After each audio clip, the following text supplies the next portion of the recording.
Here's an explanation of why the answers to section 1 are the words that were chosen. First of all, gap number 1.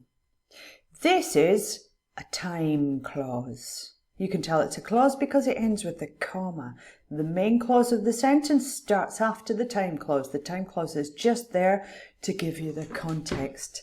We have the word century, which means 100 years. The word you need to put in here is ago.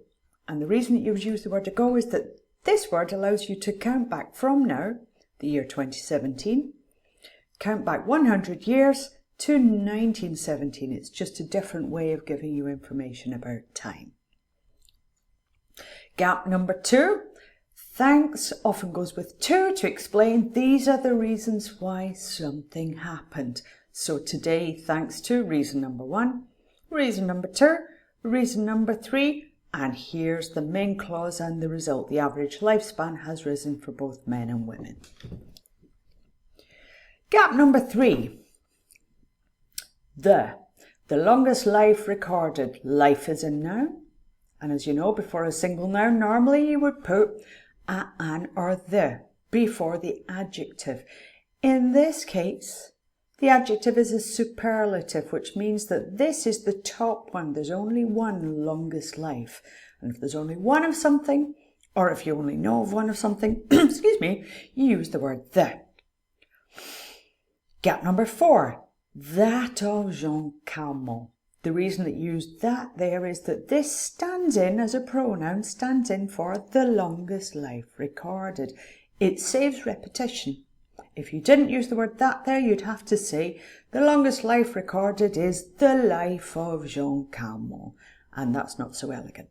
So that there is standing in for the information in the noun phrase before.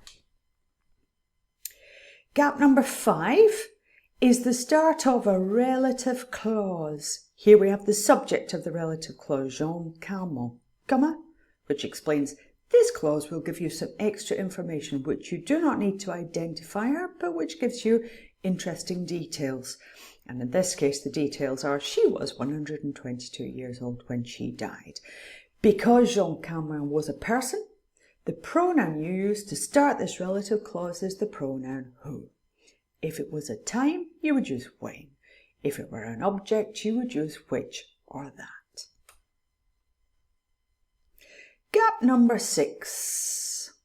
More people than ever are living a 100-year life because, and then you have healthy lifestyle, a noun phrase.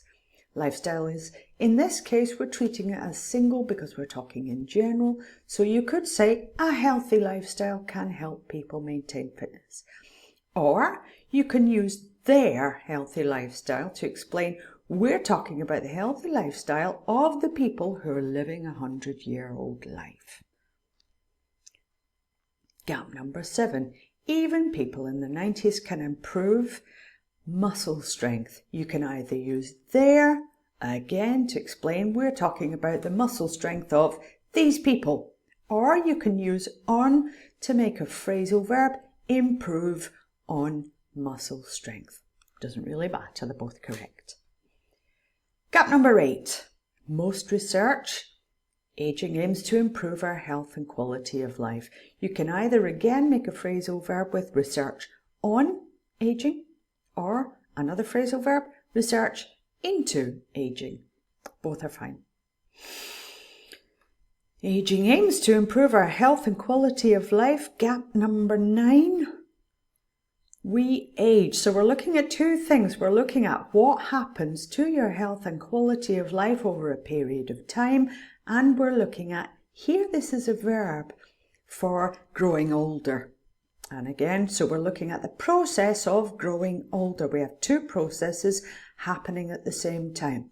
You can either use as to show that these are happening at the same time, while to make it more clear that these are long processes, or when, again, to make it clear that they're happening at the same time.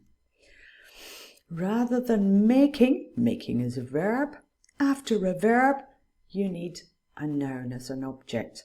There are two nouns you could use here. You could use the object pronoun us to explain we're talking about all people, including myself, or you could use the plural noun people because we're talking in general.